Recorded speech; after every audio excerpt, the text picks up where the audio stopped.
Buenos días, buenos días, bienvenidos, bienvenidas a un nuevo evento de Rental. En esta ocasión, leyendas del deporte, inversión.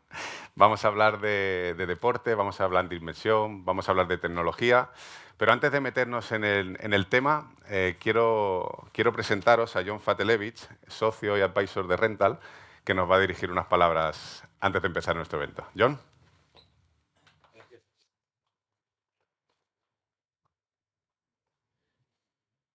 Me traje esto para leer de ayuda a memoria, pero me dijeron que no lo lea. Así que espero no olvidarme nada. Bueno, no, antes que nada, muy contento porque han venido muchos amigos míos acá. Amigos de la vida, amigos de los negocios.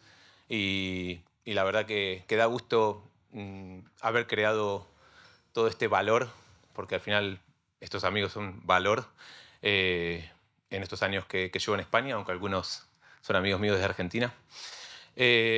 Gracias, Jorge, gracias, Luis, por prestaros para esta charla. La verdad que para mí es un orgullo tenerlos acá. Gracias, Eric, por la oportunidad de ayudarme a organizar el evento. Y bueno, la verdad que quiero contarles un poco por qué soy parte de Rental, por qué me involucré en este proyecto y, y por qué creo que es algo que merecía la pena que escuchen. Em, Como saben, me gusta mucho emprender, me gusta mucho invertir. Em, Conocí a Eric hace más de 3 años. Encontré algo de información en internet sobre su proyecto y como me gustaba la tecnología, me gustaba la inversión y encima me vi que era jugador de baloncesto, lo contacté, me contó lo que hacía y nos pusimos a hablar un poco y empezamos a trabajar eh, de a poquito. Algo que aprendí de los últimos años fue que para realmente darte cuenta de si una empresa tiene sentido, hay que tratar de meterse hasta la cocina y eso es lo que hice. Lo primero que hicimos fue una operación inmobiliaria en la que le vendí unos pisos que tenía ahí en Valencia. Eh, pero él me dijo, vale, te los compro, pero una parte te la voy a pagar con equity de la empresa. Bueno, la verdad es que era una apuesta un poco arriesgada, ¿no? Porque un inmueble, todos sabemos que es dinero vivo y equity de una startup era una apuesta un poco arriesgada, pero bueno, tomé la apuesta. Eric es una de las personas de esas que veo que de forma muy sutil te termina convenciendo de todo. Eso es algo que valoro mucho. Al final, cuando sos emprendedor y cuando tenés una empresa, tenés que ser alguien que convenza a la gente. Si no convences a la gente, es muy difícil seguir. Seguimos adelante con algunas operaciones inmobiliarias. La segunda vez que hacemos una operación inmobiliaria me dice, pero esta vez te quiero pagar con mis tokens. Digo, ¿cómo con los tokens? Bueno, sí, te voy a pagar con el token utility. ¿Y cotiza? No, no, no, no cotiza, va a cotizar dentro de 2 años. Bueno, no sé cómo fue, pero al final nos pusimos de acuerdo y me pagó un porcentaje de los pisos con su token utility que iba a salir 2 años después. Algunos sabéis estas historias de los tokens, ¿no? Es como una locura haber aceptado eso, pero me lo creía, me lo creí. Eh, y luego, mientras íbamos hablando así con Eric, le empecé a contar a Luis sobre esta empresa, le empecé a contar a Luis sobre Eric. Y, y la verdad que Luis, muchas veces yo le cuento de proyectos de inversión y la mayoría de las veces me dice que no lo ve, que no lo entiende, que no le gusta, que no lo entiende porque que no entiende el modelo de negocio, ¿no? Eh, y casi siempre, bueno, digamos que es un buen filtro para mí. Y cuando le conté lo de renta, le habló con Eric, la verdad que me dijo, esto me parece que tiene sentido. Y la verdad que para mí fue una gran validación. Hablé con Eric y le dije, hey, tenemos que meter a Luis. Luis entró en la empresa, también entró de embajador para ayudarnos a... Bueno, Luis tiene una imagen y él es muy serio, muy analista, es muy querido y le vino muy bien a la empresa para darse a conocer y para explicar que esto no era una empresa cripto, que no era una empresa de estas que quiere lanzar un token, sino que era algo que aportaba valor y y para los que somos argentinos, la idea de democratizar el acceso a la inversión inmobiliaria, pues es muy importante, ¿no? En Argentina o es muy difícil comprarte un inmueble o las rentabilidades inmobiliarias son del 2-3%, por lo menos era lo que pasaba hasta ahora. Ahora puede ser que empiece a mejorar, pero era complicado. El segundo país que más inversores tiene orgánicamente es Argentina. Vamos a hacer un desembarco potente de rental en Argentina a partir de julio, ¿vale? Y bueno, todo esto que les cuento es porque, bueno, va a hablar Luis, va a hablar Jorge, van a hablar de un montón de cosas, pero les quería contar mi experiencia de por qué decidí entrar en rental, de por qué estamos metidos hasta la cocina, de por qué ahora nos sentimos parte y de por qué hemos organizado este evento y los he invitado a todos, ¿no? Espero que puedan sentir lo mismo que sentí yo, espero que puedan probarlo y que vean que de verdad funciona y que disfruten del evento. Gracias. Yo tengo aquí. Gracias, John. Bueno, nos gustaría empezar este evento lanzando una pregunta a los presentes, que es, si preguntáramos qué inversión históricamente, no solo en España, sino históricamente en el mundo, ha sido una inversión, un activo refugio seguro para los inversores, estoy convencido que muchos de vosotros diríais el inmobiliario. O sea, pues nos podría venir a la mente el inmobiliario. ¿Qué pasa con el inmobiliario? Que también históricamente ha tenido ciertos hándicaps. Hándicaps a la hora de dificultad de poder entrar en ese sector. Hipotecas, préstamos, compras, ventas, mucho papeleo. Es un sector en el que estaba muy definido el tipo de persona que podía entrar en ese tipo de inversiones. Ahora bien, ¿qué pensaríais si os digo que nuestro próximo invitado, nuestro anfitrión del evento, ha conseguido llevar a cientos de miles de personas repartidas en muchos lugares del mundo la oportunidad de entrar en ese sector de una manera ágil, sencilla y rápida? Cuanto menos interesante. A mí cuando me lo contó Eric, la verdad es que me empezó así y ya me tenía con la idea conquistado. Tenemos la suerte de que hoy nos acompaña Eric Sánchez, fundador y CEO de Rental, que nos va a explicar cómo esto que acabo de decir es posible. Eric, muchas gracias.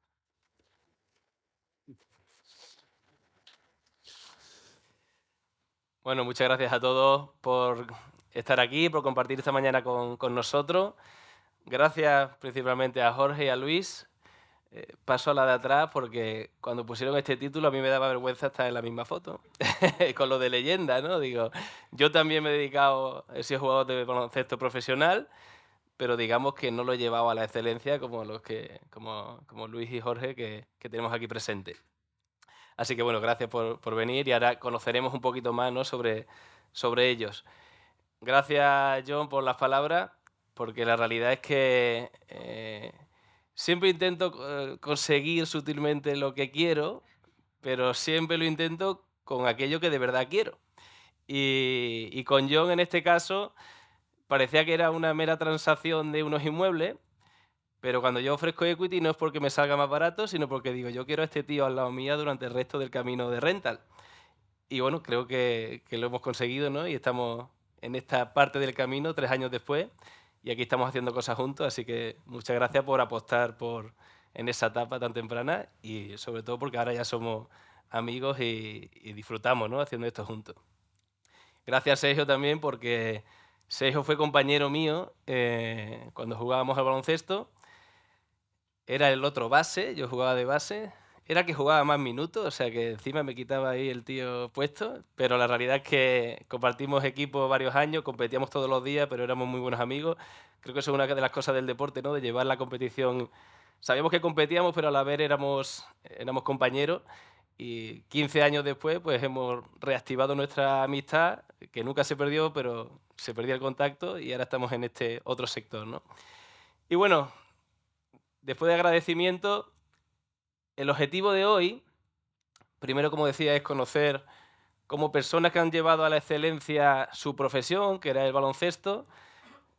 Yo creo que es importante aprender de aquellos que lo consiguen, ¿no? Porque mucha gente intentamos hacer algo bien, pero es muy difícil llegar a ese punto de excelencia, ¿no? Y creo que seguro nos gustará escuchar cómo ellos lo han conseguido, cómo ellos se han involucrado, cómo ellos han dado todo lo que tenían para conseguirlo y además que son dos personas que no solo en la vida deportiva, sino después en la posterior, que suele ser difícil para los deportistas, pues ya ves la posición en la que están, ¿no? Así que eso es lo principal hoy, ¿no? Escucharlo.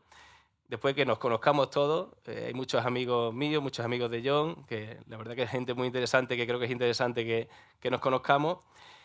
Y aprovechar para obviamente contaros qué es Rental, pero estamos en un momento de la vida ¿no? del mundo en el que están empezando a pasar muchas cosas nuevas. Están empezando a haber un gran cambio en el sector financiero y cada vez vais a escuchar más estas palabras, tokenización y DeFi, que para muchos todavía suenan a chino, pero quiero dejaros una pildorita para que en la próxima conversación en la que escuchéis tokenización, DeFi, que todo esto de la blockchain, digáis, oye, pues yo sé de qué va eso, ¿no? Así que os voy a robar aquí 10 minutitos para dejaros ahí esa pequeña parte de conocimiento.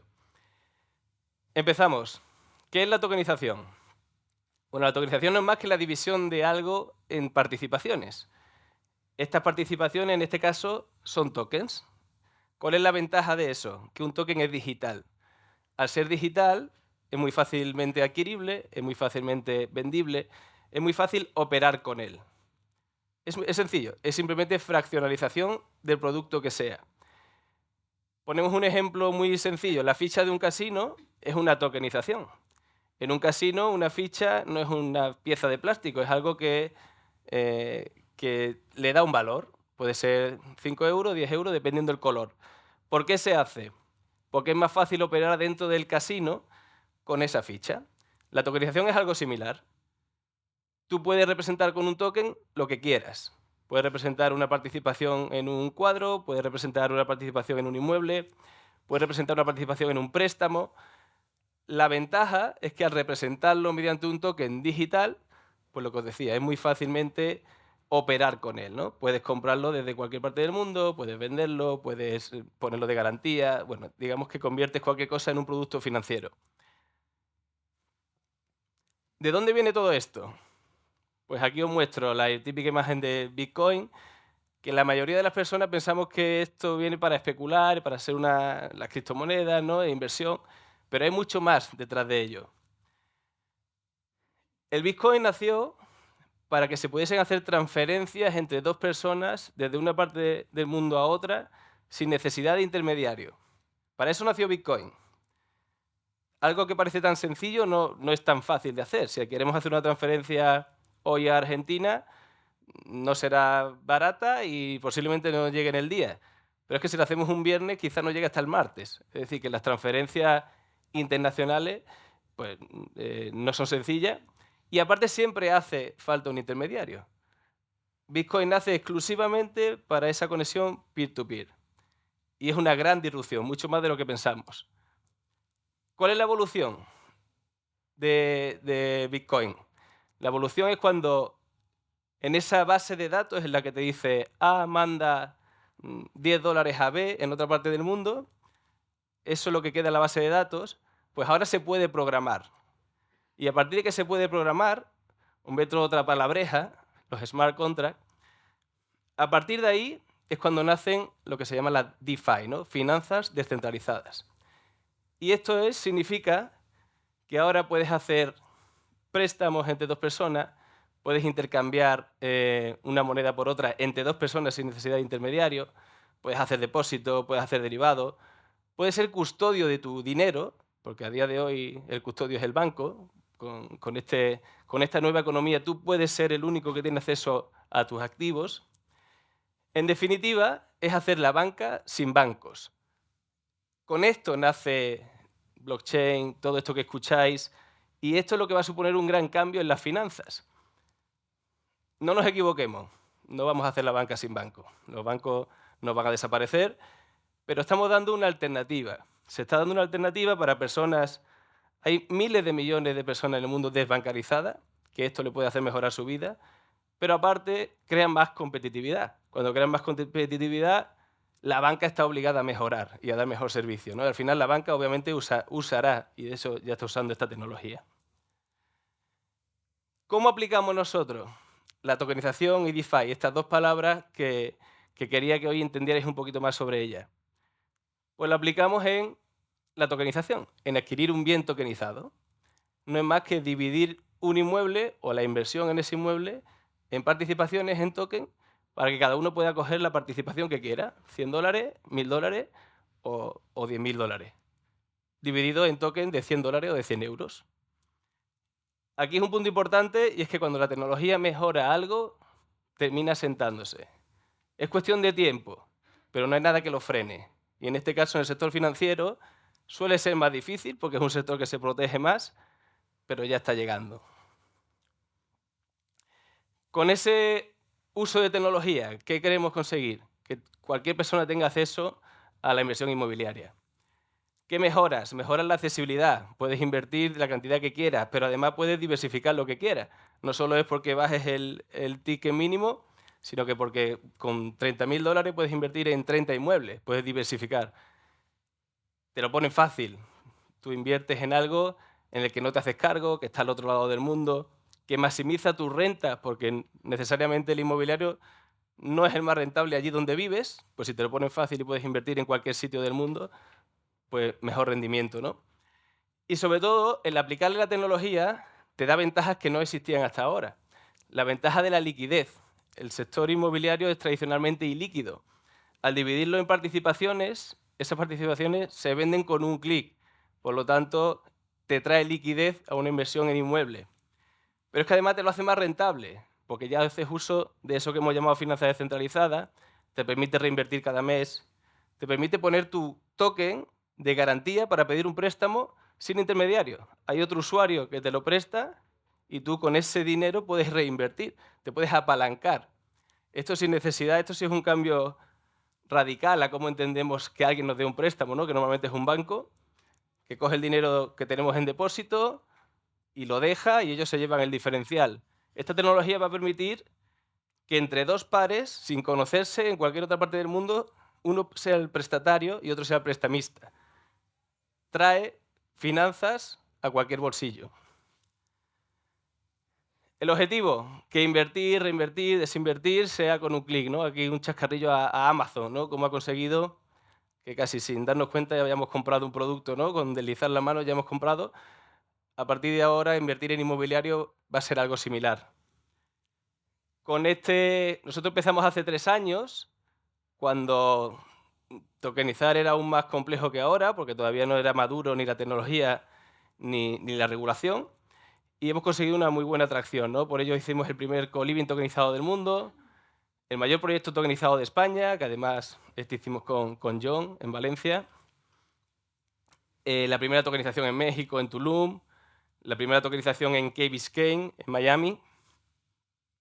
Y bueno, hace poco hicimos la primera tokenización aquí en Madrid, con socios que tenemos aquí de Unique, con Pablo y Moy, que han venido, en un primer flipping, ¿no? Flipping es una compra, reforma y venta. Pues la primera en Madrid, que queríamos poner ya la bandera, lo hemos conseguido.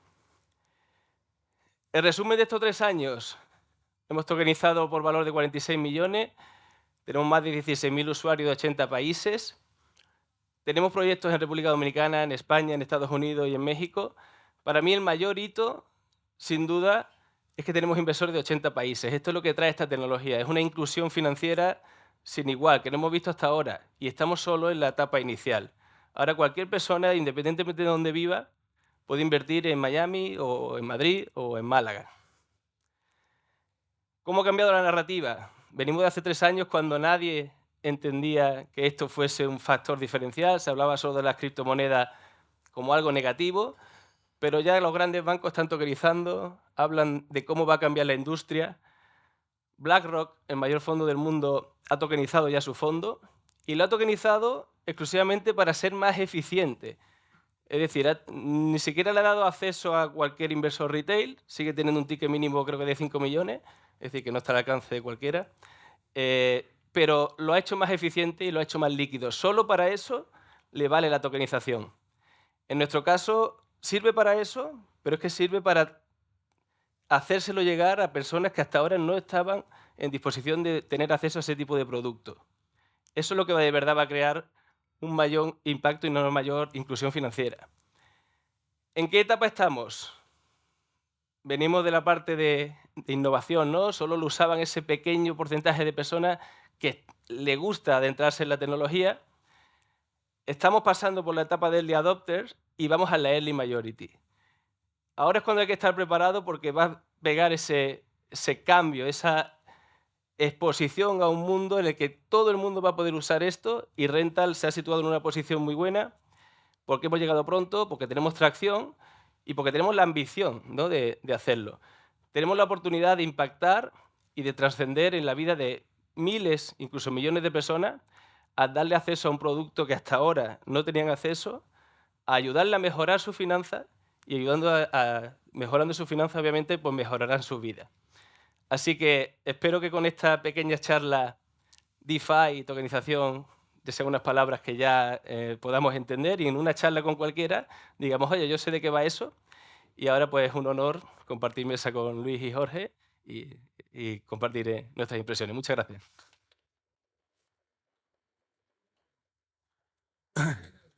Bueno, pues ahora sí, vamos a darle la bienvenida a nuestros invitados. Jorge, Luis, Eric, por favor, nos acompañáis a la mesa.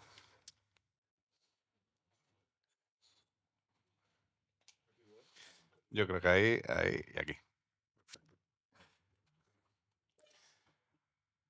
Bueno, creo que la verdad es que poca presentación hace falta, lo voy a hacer porque toca, ¿no? Pero vamos a empezar por Jorge Garbajosa, es presidente de la Federación Española de Baloncesto, actual presidente de FIBA Basketball. Bienvenido, muchísimas gracias por estar aquí con nosotros. FIBA Europa. Europa, De Europa. momento. FIBA Europa, exactamente. Y leyenda del deporte, por supuesto.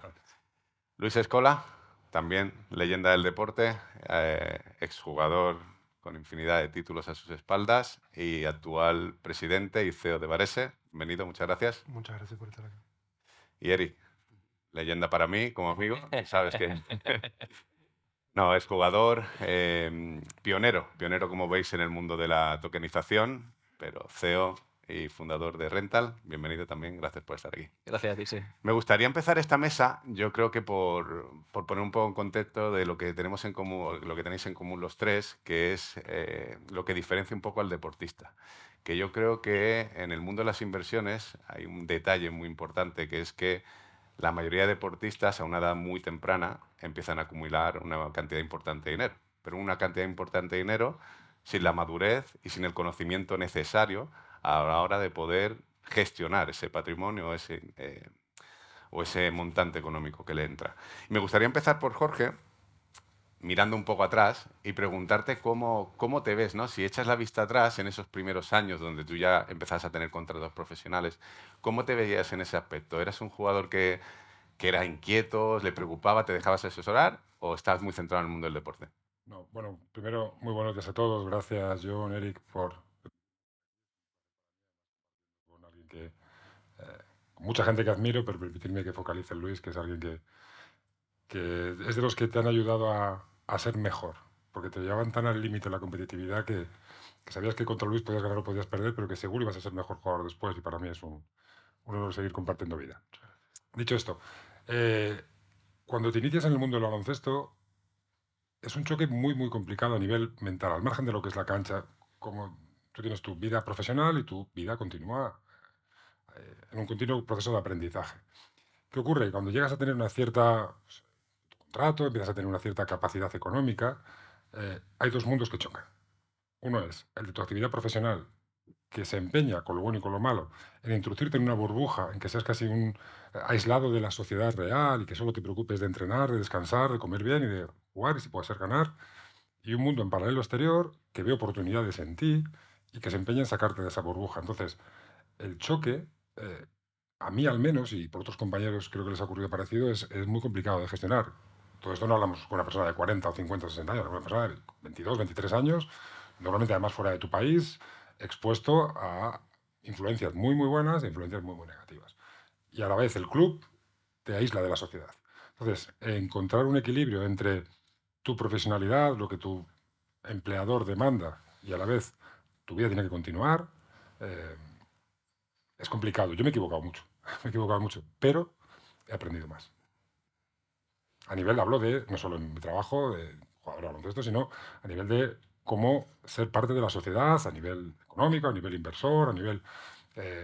como todo aprendes ensayo-error y te equivocas y probablemente si mirara hacia atrás lo haría de otra manera, pero no sería la persona que soy hoy, ¿no? Así que me alegro de haberme equivocado. Exactamente. Yo creo que toda la razón. Yo creo que, Luis, en esa línea un poco también preguntarte, creo que estaremos todos de acuerdo con las palabras de Jorge, pero si miras tú atrás, tus inicios, ¿cómo lo viviste? ¿Cómo lo afrontaste? Sí, para agregar, ¿no? Porque claramente lo que dijo estamos bastante de acuerdo.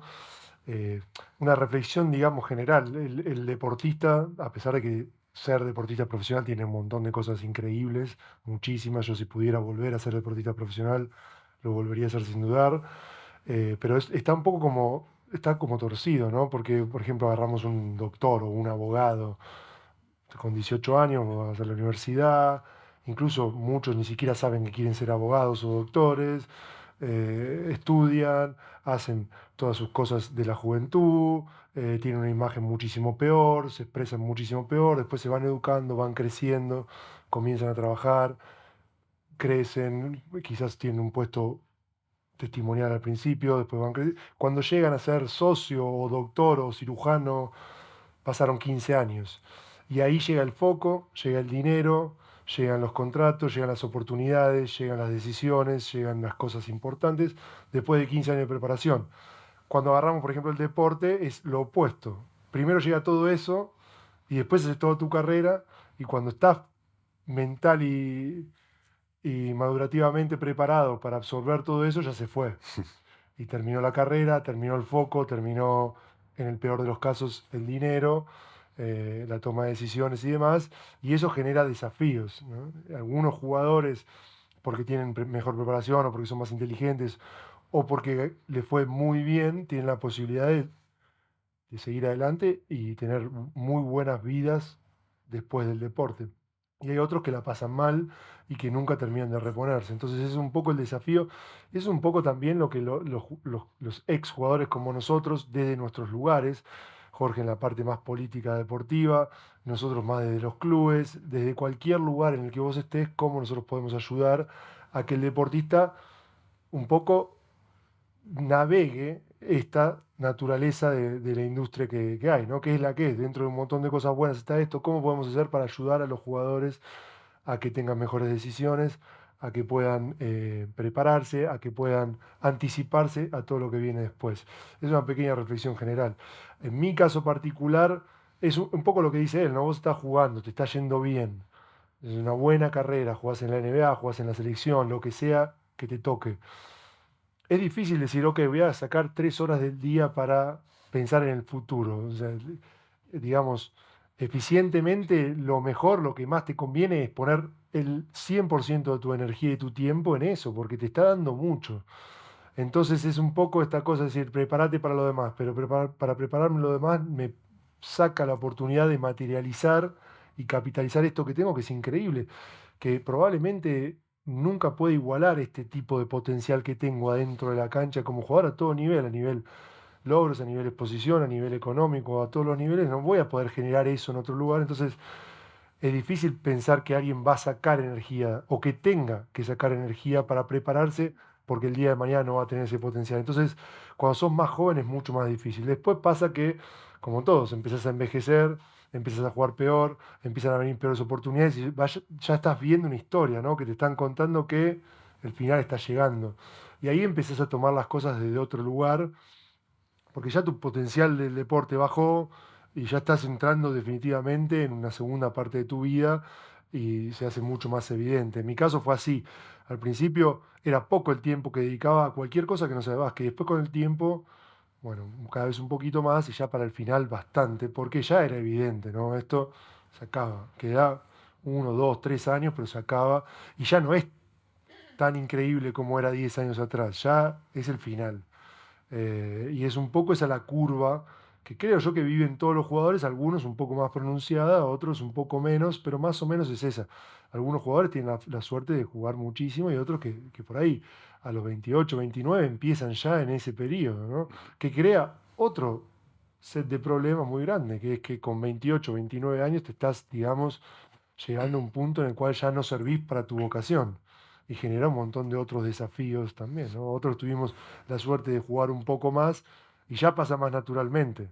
Ya es como que, bueno, ya hice todo lo que tenía que hacer. Ya no te quedan más ganas, como que te vacías y eso es más, me parece a mí que es un poco más gestionable, ¿no? Que vos podés, que es más asimilable, es más fácil de asimilar a otros jugadores que con 27, 28, ya sea por una lesión o porque su nivel es un poco más bajo, 27, 28 tienen que ya empezar a pensar algo que genera también un montón de otros desafíos ya más a nivel personal. Ahora hablaremos de eso que habéis comentado los dos, de cómo se puede aportar, ayudar desde los roles actuales que tenéis. Pero sí que es verdad que yo creo que estamos todos de acuerdo en que, como ha dicho Jorge anteriormente, yo creo que el deportista muchas veces la sensación que tiene es, "Jo, si llego a tener la información o la madurez que tengo ahora, es lo que hubiera hecho con 20 años". Pero claro, al final no seríamos los que somos ahora. Hay gente que lo ha hecho mejor, gente que lo ha hecho peor, pero al final yo creo que es el recorrido natural del deportista. Eric, yo quería preguntarte, porque es verdad que hemos vivido en el mismo deporte que ellos, pero a otro nivel, está claro. Pero sí que es verdad que muchas veces nos enfocamos en perfiles como Luis, como Jorge, que son el 10%, el 5% de los que jugamos al baloncesto, los que hemos jugado, pero hay un 90% de vestuarios de Le Plata, ACB, pero no a este nivel. Y quería preguntarte si, bajo tu experiencia, tu perspectiva, ese perfil de jugador, llamémosle más medio, ¿no? Más terrenal, ¿le preocupa más las finanzas futuras o no? ¿O da igual que ganen menos dinero, que están totalmente centrados en el deporte, como pasa en esos niveles? Pues mira, creo que no está asociado. Es decir, creo que hasta determinada edad que ya le ven las orejas al lobo, estamos igual. Es decir, en mi caso, que yo sí tenía claro que tenía que estudiar mientras jugaba, pero en España era muy difícil compaginarlo porque tienes que estudiar en la universidad a distancia, no puedes compaginar una carrera yendo presencialmente y entrenar mañana y tarde con un equipo profesional, ¿no?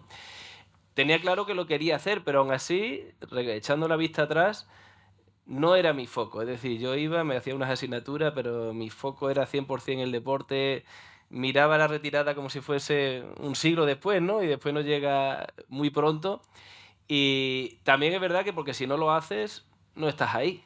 No solo al más alto nivel, sino al nivel más alto que llegamos cada uno. Si no estás focalizado 100%, el deporte es muy exigente y te atrapa, ¿no? Y yo he hecho esa mirada atrás y digo, no pensaba en nada. La realidad es que no pensaba en nada y volvemos a ese punto, ¿no? De ahora digo, sí, lo que sé hoy lo supiera en su momento ya, pero la realidad que mi carrera en este caso fue una carrera de ir escalando, porque desde muy pequeño venía de una ciudad pequeña, no es que haya sido internacional de pequeñito, sino que fue cada año un poquito mejor. Y eso es casi el mejor aprendizaje que saco yo del deporte, ¿no? Que es lo que más me ha servido para mi etapa posterior. Yo sí me retiré un poquito más joven, con 33 años, eh, y tuve que empezar de nuevo, cosa que le pasa a muchísimos deportistas. Y en este caso, el haber atraído eso del deporte, de, oye, tú tienes unas condiciones, pero si las trabajas, las puedes optimizar, pues en este caso lo apliqué mucho a la empresa y creamos varias empresas desde la nada.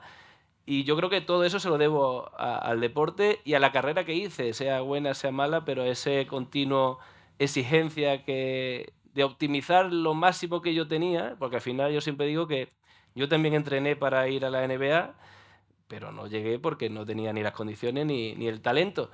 Pero entrenaba a ese nivel, ¿no? A ese nivel de exigencia. Y eso si lo aplicas después, pues yo creo que te da mucho en la vida, ¿no? Así que sin duda es una situación diferente, pero creo que no afecta al deportista cuando es joven, piensa más o menos igual en cuanto al foco que tiene en el deporte y ya cuando se está acercando ese final es cuando dice, bueno, ¿y ahora qué, no?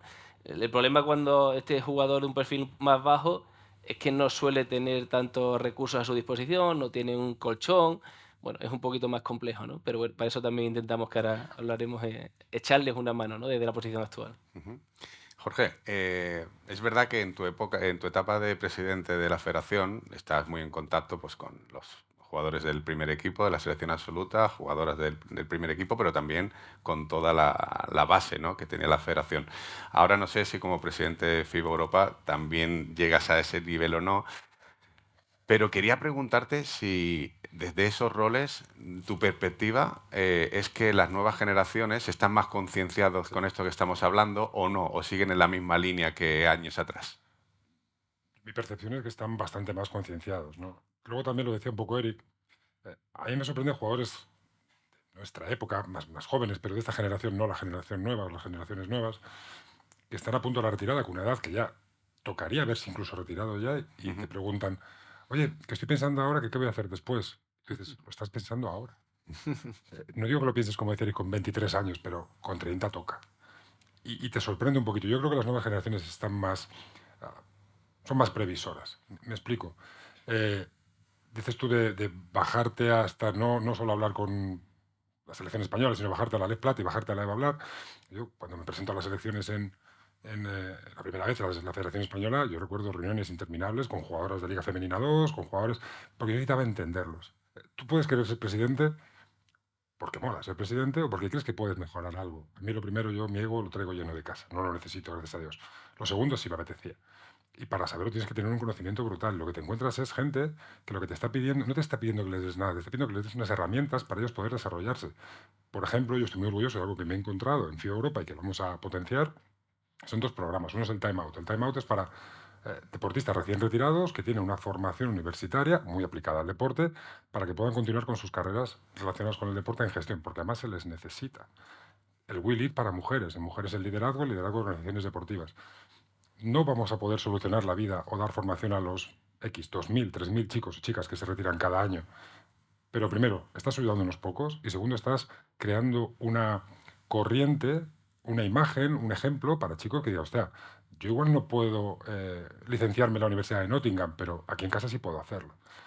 Los jugadores tenemos un problema, yo creo que Luis y yo, ahora yo creo que se sufre menos, y es un complejo de polizón tremendo.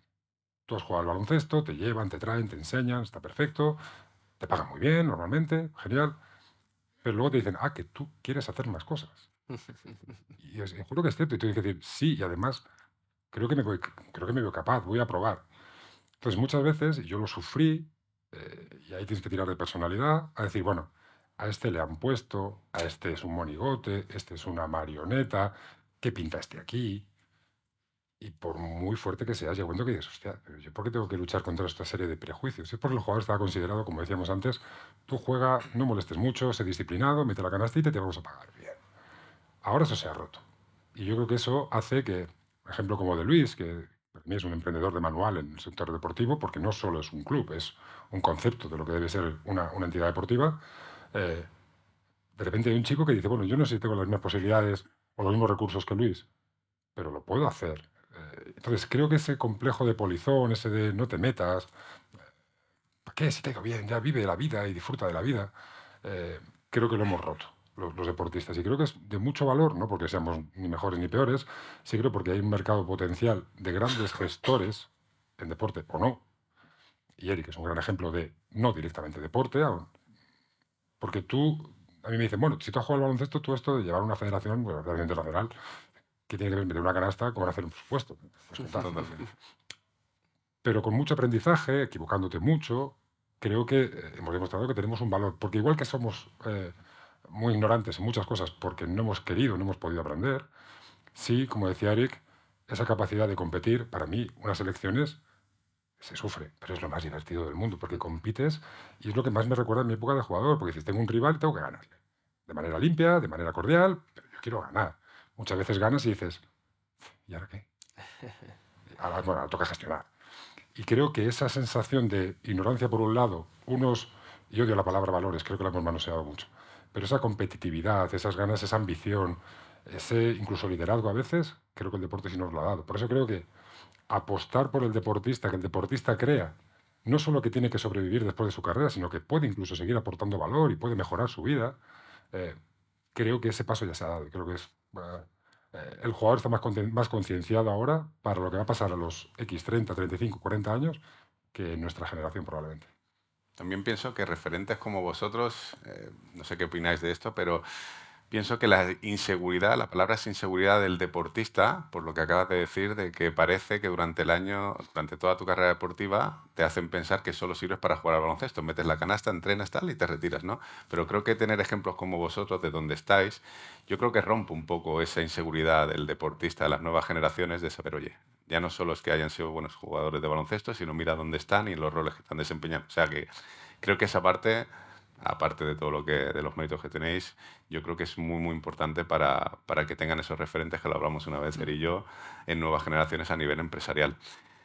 Jorge, te tengo que hacer la pregunta, de que yo sé que al final que venga del mundo del baloncesto le da un plus de visibilidad y de cariño que le podemos mostrar al proyecto, pero más allá de que venga de Eric, te tengo que hacer la pregunta, ¿qué te parece lo que acaba de explicar? ¿Qué te parece Rental?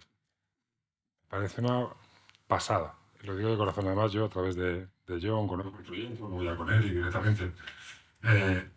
Para empezar, son dos personas que a mí me han cambiado la cabeza. Yo lo digo de corazón y tú lo sabes, John, porque te lo he dicho en privado. Porque yo vengo de una gestión deportiva, he aprendido una gestión deportiva que se está quedando antigua, ¿vale? Entonces, yo cuando hago un cambio profesional y vital, fue un cambio muy vital, digo, bueno, yo necesito adaptarme a los tiempos. Y de puñetera casualidad, conozco a John en otro evento, y me empieza a hablar, usted, digo, pues mira, yo quiero hacer algo nuevo, quiero hacer algo innovador, pero no tengo ni idea de qué ni cómo. Y hemos empezado a hablar, como hace Eric, entonces, para mí Rental es la consecuencia de un cambio de mentalidad. No adaptado al tiempo que corre, sino pensando en mañana. Y a mí lo que he dicho antes, que me gusta mucho, que es democratizar la inversión, hacerla más ágil, hacerla más usuaria. España, que es un país bastante avanzado y moderno y tal. Cualquier gestión inmobiliaria, cualquier gestión hipotecaria, cualquier gestión bancaria, es un tormento. Yo lo con mi mujer porque es que ni me atrevo. Y creo que poder hacerlo desde tu propio móvil, inversiones que además mejoran tu rentabilidad, mejoran los procesos y democratizan, los procesos, creo que no es el hoy, creo que es el mañana que lo han traído a nosotros. Totalmente de acuerdo. Claro que sí. Luis, hoy en día ya eres inversor, eres socio, eres embajador de Renta, estás muy involucrado en el proyecto y quería saber en esos primeros contactos qué te llamó la atención de Rental, del proyecto en sí. Bueno, lo describió muy bien Eric en su presentación. Además, me gustó mucho porque hay veces que como que te olvidas y bueno, el orden en el cual lo mostró describe muy bien. Uy, lo toqué, me dijeron que no lo toque. Describe muy bien la solución al problema que hay, ¿no? A todos esos problemas que tiene el real estate y cómo Rental soluciona todos estos problemas. Y al final del día eso es un valor increíble. Me pareció que tenía muchísimo valor porque solucionaba 3 o 4 cosas claves de una industria ya muy establecida en el mundo. Me pareció que, que lo hacía muy interesante, mezclando dos conceptos, digamos, el concepto tradicional de investment, de real estate, con una cosa totalmente nueva y unas herramientas potencialmente increíbles como es todo el cripto, blockchain y demás, y lo juntaba generando un producto tremendamente potente que los resultados están ahí. Así que eso fue lo que primero me llamó la atención. Después me gustó mucho el liderazgo de Eric. Me sentí muy cómodo en toda esta cosa que claramente no es una empresa deportiva, ¿no? Pero estos valores deportivos, esta, se nota la mano de una persona que vivió eso, vivió el vestuario, que vivió la competencia y demás, y me pareció que era una compañía que le iba a ir muy bien. Y bueno, por ahora, así está Aquí yendo. estamos. Aquí en Madrid. En ese momento todavía no, ahora sí. Pues hemos hablado un poco de los inicios, hemos hablado de inversión, de cómo vemos y cómo valoramos las inversiones a día de hoy. Y en un último apartado me gustaría irme a la parte más del que os ha aportado el deporte de cara a la empresa. Y voy a empezar por Eric. Creo que lo hemos hablado alguna vez, pero me gustaría que los presentes también lo escucharan. ¿Qué experiencias, ¿no? ¿Qué disciplina, experiencias? ¿Qué te ha aportado el baloncesto para que a día de hoy lo puedas llevar a la práctica para, primero, emprender y, segundo, dirigir a un equipo de trabajo como el que tienes delante? Bueno, pues la respuesta es obvia, ¿no? Creo que me ha dado todo, ¿no? Todo como persona y eso es lo que aplico en la empresa. Primero hay un punto importante y es ese concepto de polizón o de meterte donde te ves. Dice, ¿por qué me meto yo aquí, no? Yo no me he puesto una chaqueta hasta los 35 años, menos para las bodas. Es decir, que vienes de un sector en el que vas todo el día en chándal y te crees que lo otro es otro mundo. Con 33 años te retiras, en mi caso, ¿y por qué emprende? Digo, por obligación. ¿A quién le voy a pedir yo trabajo? ¿Qué le digo? Bueno, era buen jugador de equipo, tiraba decente, pasaba muy bien. Es decir, te ves fuera del mundo real, ¿no? Entonces al final digo, no, pues emprendo. No es casi ni una decisión, es casi una obligación. Y lo que sí, sin duda, cuando emprendes, ¿por qué lo haces? Yo creo que para ser emprendedor hay que, quizá la palabra un poco loco no es, más bien ser optimista por defecto. Un deportista debe ser optimista, y un deportista del nivel al que yo he jugado sin duda, porque tenemos contratos cada año. Cada año se decide, dependiendo cómo juegues, se decide dónde vas a vivir el año siguiente, cuánto vas a cobrar, y de ti recaes tú, tu familia. Es decir, que o eres optimista o aparcas las zapatillas, ¿no? Porque no se aguanta, ¿no? Esa inseguridad año tras año. Y eso sin duda lo traigo del deporte. Cuando empecé con esto del emprendimiento, obviamente una de las cosas que sí nos da el deporte son mucho contacto, ¿no? Y nos ven como personas que han tenido éxito en lo suyo. Lo primero que quise hacer fue juntarme con gente que ya sabía del sector al que yo quería entrar. Y me daba cuenta como ellos sabían de tecnología, sabían de Venture Capital, sabían de toda esta nomenclatura que se habla de startup, que parece que, bueno, parece que es otro idioma, ¿no? Es que normalmente se usa con muchos anglicismos, ¿no? De la que yo no sabía ni una. Pero me daba cuenta que después se leía un libro de cómo liderar, cómo trabajar en equipo, cosas que digo, es que eso ya lo tenemos nosotros más que entrenado. Siempre es bueno formarse, pero el entrenamiento en la práctica es lo que hace que tu cuerpo reaccione como debe cuando toca ese momento, ¿no? de incertidumbre. Entonces ahí fue cuando vi que realmente sí teníamos unas cosas, la palabra valores, ¿no? O tenemos o una cultura de esfuerzo, o una cultura de sobreponerte al reto siguiente, que la tienes dentro. Y digo, pues esto sí es lo que yo puedo poner en valor sobre la mesa, ¿no? Y poniendo eso sobre valor, al final te das cuenta que te unes con otra persona que sabe más de un tema, otra persona que te puede ayudar en otra área, pero tú vas a aportar valor. O sea, yo creo que para el deportista, y ahora es lo que intento hacer desde una posición que es ayudar a otros deportistas. Los deportistas inspiran. Es decir, ¿por qué todo el mundo quiere ser deportista? Porque ven a dos jugadores como Luis o como Jorge y dicen, yo quiero ser eso. Pero es muy difícil, hay muy pocos, ¿no?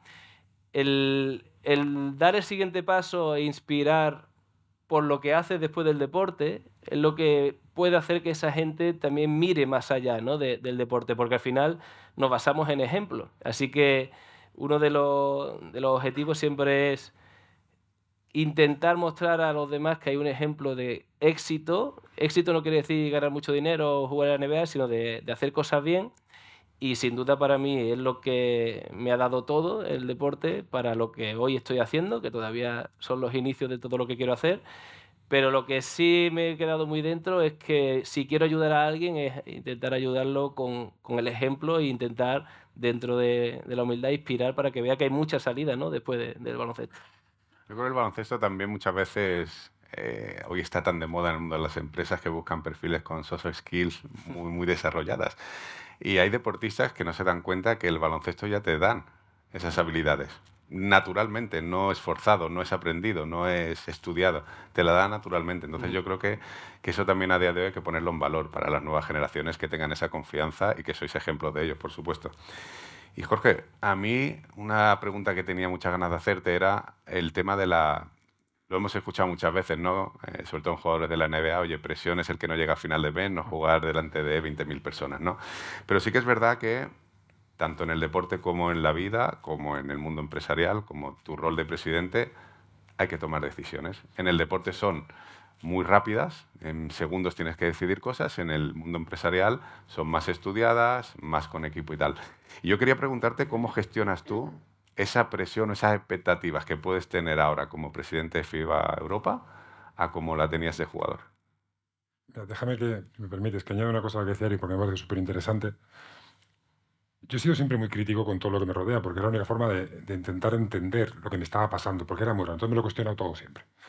Entonces yo llego a un momento en que hablo de ¿por qué no me gustan los valores? Porque yo escucho los valores, no sé qué.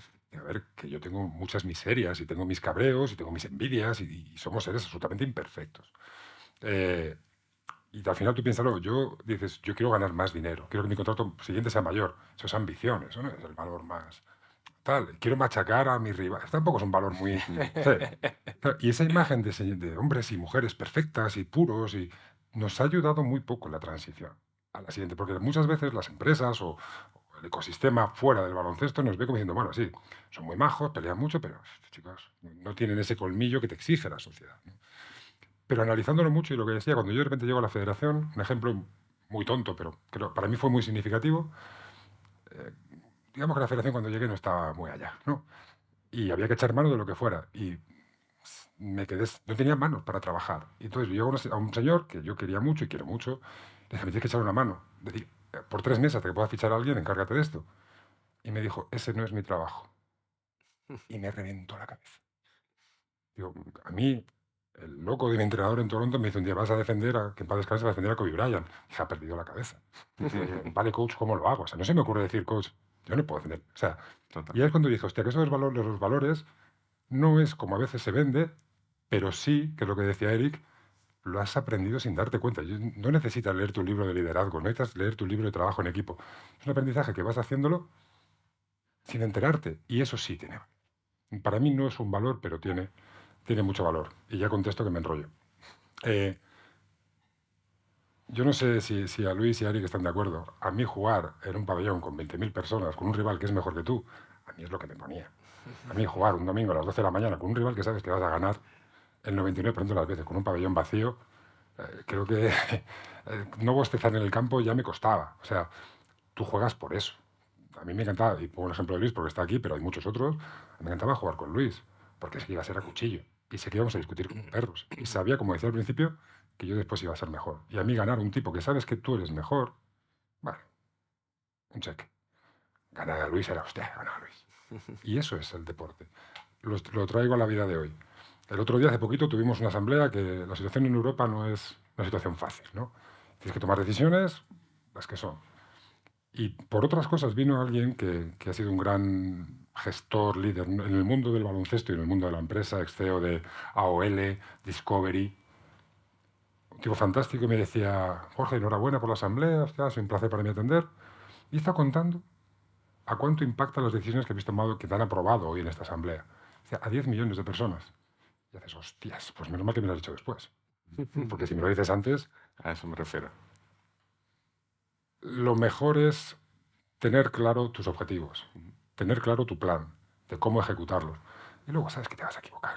Y sabes qué presión hay. Tú imagínate ahora la situación geopolítica que hay en Europa, que no hay 2 guerras, hay 3. Las decisiones que tienes que tomar, siempre priorizando la competición. Sabes que te vas a equivocar. Primero ser honesto con las decisiones, sabiendo que te vas a equivocar, tener un objetivo y tener un plan. A partir de ahí, la presión. Pues mira, cuando tomas una decisión y sale mal, pues aprendes. Y cuando sale bien, pues te vas a casa, te abres una botellita de vino y dices, pues mañana por otra. Totalmente, totalmente, Jorge. Luis, para ir terminando, la planificación estratégica lo ha mencionado por encima Jorge. Yo creo que es un ejemplo de lo que estás intentando llevar a tu club. Pero cualquier organización necesita esa planificación, necesita esa organización interna, ¿no? Me gustaría preguntarte cómo aplicas, ¿no?, lo que has vivido en el mundo del deporte, esa disciplina, ese trabajo diario, cómo lo intentas llevar o lo intentas transmitir a tu organización para hacer un club diferente. Bueno, el ejemplo es bueno, ¿no? Porque para ser un equipo ganador es imposible hacerlo sin planificación. Bueno, no podés fichar a jugadores random y esperar tener un buen equipo. No podés no tener una estrategia de juego, una defensa, un ataque, un sistema, una manera de entrenar, un calendario. No podés no tener todas esas cosas y funcionar bien y ganar. Entonces en el básquet es la única manera, es la única forma de conseguir éxito exacto, exacto. Es la única manera de tener una posibilidad de conseguir éxito. Y, y para mí es totalmente natural. Es imposible hacerlo de otra manera. ¿Cuál es el plan? ¿Cómo vamos a conseguir? Primero, ¿a dónde queremos ir? Y después, ¿cómo vamos a llegar ahí? Y después volvemos para atrás, ¿no? Empezamos ahí y volvemos para atrás y empezamos a construir el próximo paso y cómo llegar a ese lugar. Y es clave. Y al principio la gente hablaba y ayer en una charla que teníamos hablábamos de soluciones a problemas. Y bueno, el deporte actual, él mencionaba una cosa que es totalmente cierta, el deporte es antiguo. El modelo que tenemos acá en Europa de deporte es antiguo y genera un montón de problemas. Equipos que pierden dinero, que no tienen proyecto, que no tienen estructura, que no tienen un plan, diferentes tipos de problemas que tenemos hoy que hacen difícil la industria del deporte. En este caso el básquet, pero va mucho más allá del básquet, ¿no? Pero para centrarnos en el básquet, que es lo que hacemos nosotros, el básquet claramente necesita un modelo mejor. Ahí está el valor, ese es el valor. Solucionar problemas actuales, algo que hay en una industria grande, en una industria necesaria, que tiene un problema, que tiene una dificultad. ¿Cómo podemos solucionar eso? Generar modelos sostenibles en el tiempo. ¿Qué es sostenible en el tiempo? Generar un modelo que económicamente se pueda mantener. Primer punto de la sostenibilidad clave, es decir, que no pierda plata. Si vos generás 1 euro, gastás 1 euro. Y si querés crecer, tenés que generar 2 y vas a poder gastar 2. Esa es la primera. Y después poder sostenerlo a nivel gestión. Nosotros decimos, vamos a hacer esto. Ok, podemos volver a hacerlo. Hay veces que se busca con esfuerzos extraordinarios conseguir resultados X. Pero si es un esfuerzo extraordinario, no lo vas a poder volver a hacer, ¿no? Trabajemos durante un mes sin parar para llenar la cancha. Ok, pues lo podés hacer un mes, pero ¿qué va a pasar el próximo partido? ¿Qué va a pasar el siguiente? Es decir, la sostenibilidad también a nivel gestión. ¿Qué es lo que nosotros podemos hacer y lo podemos repetir por los próximos 30 días, 12 meses, 5 años, para poder llegar a donde queremos llegar? Generar algo que se puede sostener en el tiempo y que obviamente es orgánico, ¿no? Que se tiene en pie, que no está alimentado solamente por una persona que quiere ganar un partido. El ganar es muy importante y al final del día todo termina ahí, porque es deporte, ¿no? Si no está la victoria y la derrota, no hay nada.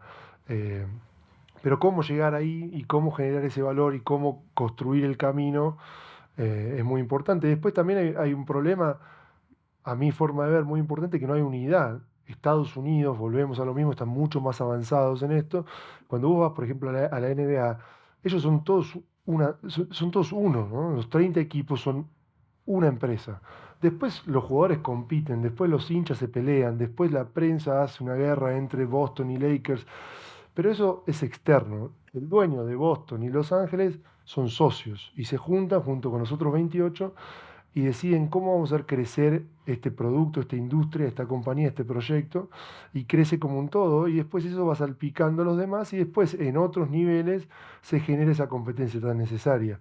Eso falta un poco, y la discusión a niveles más altos es una discusión bastante más banal, bastante más baja en cuanto a nivel, porque la discusión es cómo te gano, qué juez me pusiste, que no quiero jugar acá porque tengo que viajar mucho, el calendario me afecta, en vez de decir, ok, ¿cómo hacemos para que más gente mire básquet? ¿Cómo hacemos para que más gente juegue básquet? ¿Cómo hacemos para generar más canchas de básquet? ¿Cómo hacemos para poner plataformas de desarrollo?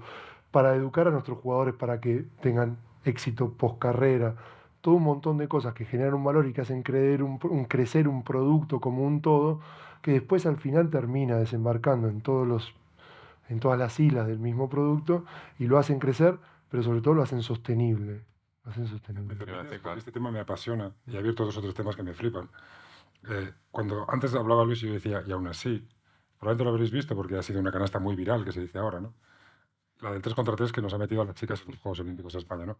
Hace 3 años, la canasta no la metieron a nosotros. Japón en el último segundo del OQT, del preolímpico y tal. Ahora la hemos metido nosotros. El proyecto es mejor. El proyecto es igual. Pero claro, ahí, pues decía, hay que trascender al resultado, los modelos, y pongo ejemplos. El modelo Varese, modelo con lo que estoy de acuerdo o no, pero son modelos, modelo Varese, modelo Valencia Basket, modelo Baskonia. Son modelos que trascienden al resultado. Baskonia no tiene la mejor temporada de su historia, pero Baskonia va a seguir funcionando. ¿Por qué? Porque su modelo no depende, como decía Luis, al final ganar o perder es lo que buscas, pero, pero es tan volátil tu mercado, por decirlo de alguna manera, en lenguaje financiero, que tú no puedes poner todos tus activos en ganar o perder. Tienes que saber que no vas a poder ganar siempre. Tienes que saber que lo normal es perder. Lo decía Bielsa, ¿no? Gana 1 y pierden 19. Tu modelo tiene que trascender el resultado. Y eso es lo extremadamente complicado. Y respecto a a lo que decía el modelo NBA, que para mí es el modelo perfecto. A mí, con todo el cariño de muchos entrenadores mayores, que dicen, no, el baloncesto, verás, se juega en Europa. Y dices, bueno, pues, pero algo tendremos que aprender. Allí generan 11 billones de dólares de derechos de televisión y aquí estamos como estamos. No se defiende, ¿no? Sí, esas cositas bueno, que está muy bien y que queda muy bien en el medio de comunicación, pero allí hay 30 propietarios que quieren ganar dinero. Porque son empresas y quieren ganar dinero. Y si encima ganan el anillo, ya es la leche, por el ego y porque me va a permitir generar más dinero. Aquí queremos ganar. Y pongo un ejemplo que no sé si se debería decir.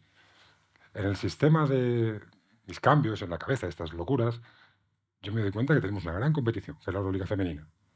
Y a mi equipo le digo, ¿qué inversión tenemos privada? En cero. Pues tan buena no es. No, pero es muy buena. No puede ser buena cuando la gente no invierte en ella. Entonces cambiamos el modelo de competición, ya está implementado el modelo y cuando empiezas a recibir los feedback, previo a la aprobación por intentar un poco testear el agua, una llamada de un club y le digo, oye, ¿qué te parece? Pues me gusta, no me gusta, oye, este matiz, pensarlo. Y mira que me dice, mira, Jorge, déjate de leches.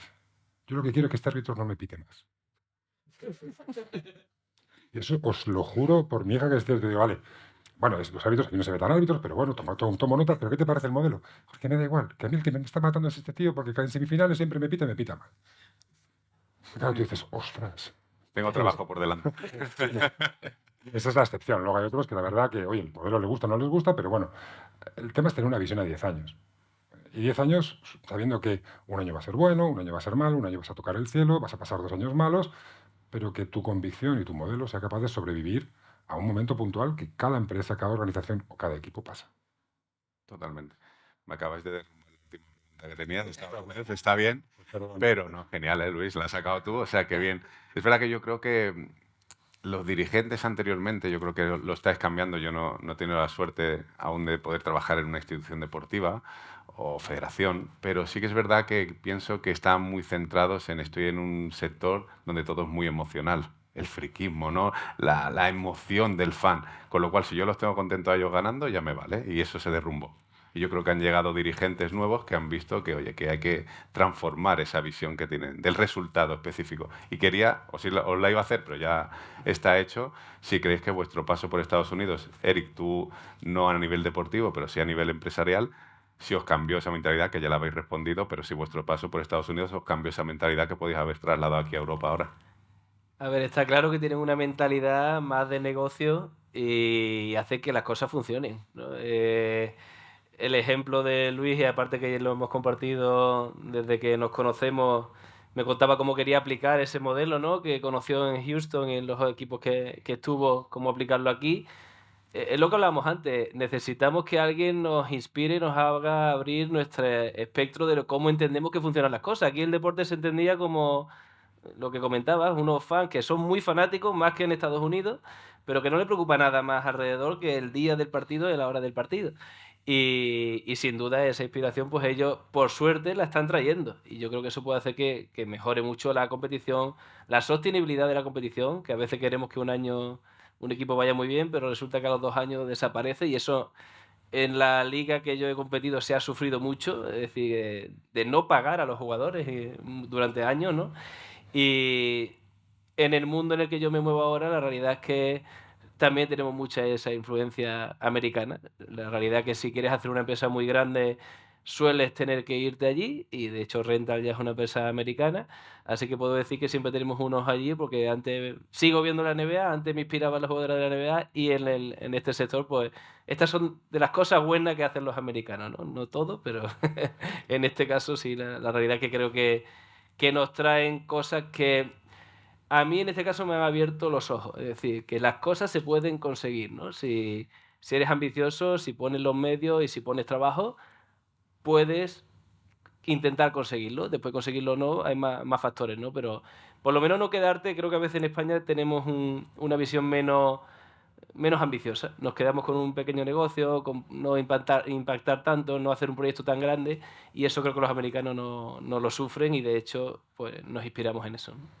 A mí me encantó que ayer coincidimos, casualidad, en un evento Jorge y yo, y hablábamos de que no nos quiten el impulso, ¿te acuerdas? Hablábamos de que aquí muchas veces tenemos un objetivo, vamos a por ellos, pero alrededor empieza a llegar gente que te tira para abajo y te tira para abajo y te tira para abajo. Y hablamos de eso, que no te quiten ese impulso, es importante. Y hemos pensado por qué muchas veces. Y lo decía Eric ahora mismo. Porque tú dices, en este ecosistema que tenemos, que no es tan bueno, pero oye, vamos tirando. Si esto crece, igual me quedo fuera. Y eso es jodido. Y es una pelea constante. Que no es que no somos mejores, yo no soy mejor. Pero sí quiero ser mejor. Si tú no quieres ser mejor o no estás dispuesto a emplear lo que tienes que emplear para ser mejor, no cuento contigo. Pues yo creo que ha sido una mesa, un debate súper interesante. Creo que nos quedan, si no me equivoco, unos minutillos. Yo creo que no todos los días se tiene la oportunidad de tener a estas tres leyendas para hacer la pregunta que queráis. Así que yo creo que si el público tiene alguna pregunta, cuando haya la primera, seguro que vienen las demás. O sea, hay uno que tiene que romper el hielo y luego ya, ¿no? Bueno, pues entonces en este caso, por mi parte... ¿Sí? Ah, no. Vale. Pues yo por mi parte simplemente volver a agradeceros, Jorge, Luis, Eric, vuestra presencia, vuestro tiempo. Ha sido increíble compartir este rato y estos temas con vosotros. Y a vosotros, pues muchísimas gracias por vuestra asistencia. Espero que os haya gustado y ahora disfrutar un poco de un cóctel que seguro que vamos a comer muy bien. Muchas gracias.